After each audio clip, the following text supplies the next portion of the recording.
The hospital at 2 a.m. is a different world. Most people only know it sick or scared, under fluorescent light, counting ceiling tiles. I know it quiet. I know the sound the East Corridor makes when the HVAC kicks on in the second hour of the shift. A low breath, like the building settling into itself. I know which supply closet door sticks and which one swings free. I know the nurses who take their break at the window by the loading dock, and the ones who don't take breaks at all. After 3 years on the night shift, at Callaway Memorial, I know this building the way you know a house you've lived in so long you could walk it, out a light. That's what I was doing the night it all happened. Walking it, mop in hand, bucket wheels squeaking faint on the polished floor, the way they always did. My name is Ray Mercer. I'm 42 years old. My son Tobias is 9 and asleep 12 miles away at my mother's house, which is where he sleeps on my shift nights. He leaves a light on in his room.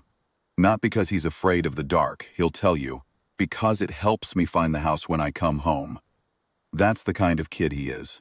I was a pediatric surgical nurse for 11 years before I took the maintenance job. Floor 3, Northeast Wing, this same hospital. Scrubbed in for close to 400 procedures. I was good at it. More than good, if I'm honest, though I don't say that lightly. I say it because what happened next connects to it. And because a man ought to be honest about what he was before he explains what he chose instead. My wife Carol died in this building. Cardiac event, 38 years old, no warning. She was admitted on a Tuesday and gone by Thursday. And when I walked back out through those doors, I understood I couldn't do it anymore. Not the career, not the 12-hour shifts, not the being away. Tobias was 6. He needed a father who came home. I needed to come home. So I left the floor, took a leave that became a resignation, and eventually took the only job I could find in this building that kept me on nights and let me be there for school drop-off and pickup and dinner and bedtime, every last one of them without exception. People don't ask a maintenance worker what he used to do. That's fine. The floors still need mopping whether they know or not. The stairwell at the end of the East Corridor is the one everybody uses as a shortcut between the second and third floors. It has a rubber safety strip on each step, and a handrail I had personally tightened the previous October. Through the door on my route, just after 2 in the morning, and found her on the landing, a woman, maybe 70, down on the concrete, one hand still reaching for the rail, unconscious, breathing but ragged. I was beside her before I thought about it. Old habits. I checked her airway, checked her pulse, checked her skull for the kind of wound that would tell me not to move her. Nothing alarming. She'd fallen, but she'd buckled more than tumbled, and there was no deformity.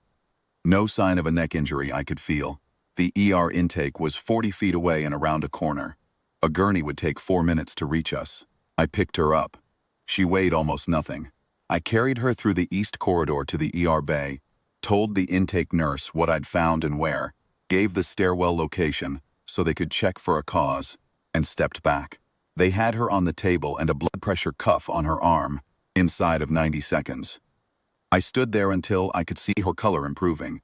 Then I went back for my mop. I didn't give my name. They were busy. It wasn't relevant. I finished my shift and clocked out just after 6. I was at my mother's kitchen table drinking coffee when Walsh called. He's the head of hospital security. Good man, fair. We've worked the same building for going on 2 years. His was careful in a way I recognized. Ray, I need you to come in before your next shift. The footage from the East Corridor last night, there's a section that looks concerning.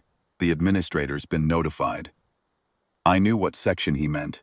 The camera at the near end of the corridor caught me from behind carrying the woman, big man in a maintenance uniform, moving fast, an elderly woman limp in his arms, no other context visible. I understood exactly how it looked. I'll come in, I said. Whatever you need.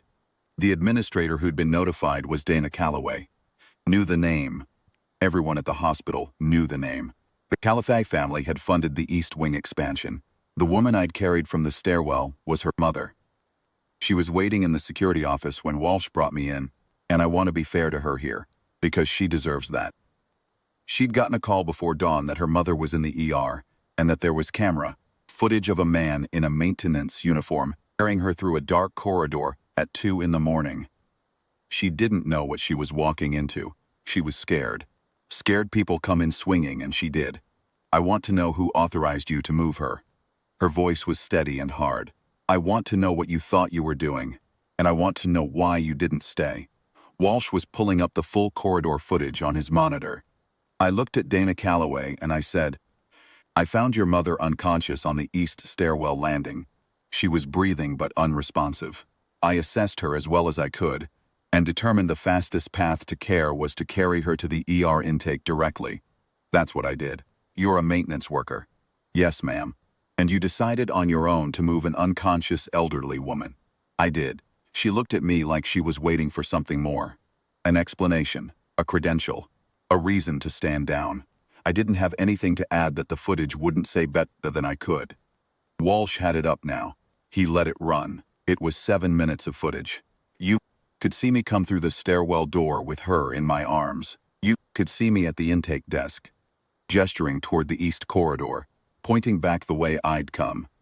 You could see me step to the side while the nurses moved. And then, this was the part Walsh had needed to call me about, I think. Part that changed the tone in his voice even before Dana Calloway arrived. You could see me standing at the far wall of the ER bay for just over 2 hours, watching, waiting, until the monitor above the intake station showed numbers that meant she was stable. Then you could see me walk back out through the east corridor and disappear. Dana Calloway was quiet for a long time. Walsh said, "In else on any of the cameras." His badge swipes confirm he completed his full shift route. She didn't say anything. She was looking at the still frame Walsh had paused on. Me at the far wall, arms at my sides, watching. I let myself out of the office while she was still looking at it. I had what I needed from the conversation, which was that she'd seen the footage, and her mother was going to be all right. Walsh stopped me in the hallway. "She's going to want to talk to you." "I know," I said. "I'll be at my locker at the end of tomorrow's shift." She found me there at just past 6 the next morning. She looked like she hadn't slept, which she probably hadn't. She'd done more than watch the footage. I could tell from the way she looked at me that she'd read my file. There's not much in a personnel file that tells a story, but mine has a few things. The 11 years on the surgical floor, Carol's death, which is in there as an emergencies medical leave. The resignation letter I wrote, which I kept short and said, only that I was needed at home. The performance reviews from the maintenance team, which are all satisfactory because I work hard and I know this building. "I owe you an apology," Dana Calloway said. "You were worried about your mother," I said. "That's not something you owe me an apology for." "I accused you. You asked questions. That's what you should have done." She was quiet again then. "Why did you leave nursing?" "My son needed a father who came home every day." She looked at me for a long moment, and I could see she was trying to find the place where that fit. The surgical nurse, the maintenance uniform, 2 hours at the wall. I didn't help her find it. It wasn't a puzzle she needed to solve. It was just my life, and it was a good one. "How is she?" "Mother." Something shifted in her face then. The CEO composure gave way for just a moment, and I saw the daughter underneath it, tired, relieved, grateful in the particular way that only a close call produces. "She's good," Dana said. "Think she had a syncopal episode on the stairs. No serious injury. She's asking when she can go home. That's good news. Because of you. Because of the team in that ER," I said. "I just got her there." I closed my locker. I had a 12-mile drive and a 9-year-old who would be up by now, eating cereal and watching whatever he'd found on television, waiting to hear the car in the driveway. I picked up my jacket from the hook. In the breast pocket was the thing I always carried home from the night shift shifts. A small drawing Tobias had made for me on a piece of notebook paper, folded twice. He redrew it every few months. It was always the same thing. A house with a light on in one window and a car pulling into the driveway. I said good morning to Dana Calloway and walked out into the early light. The drive home was quiet and clean, the way it always is at that hour. I thought about Tobias, about whether he'd want pancakes. I thought about Carol, the way I always do when the morning feels especially good, because she would have wanted to know about the good mornings. I pulled into the driveway. The light in his window was on.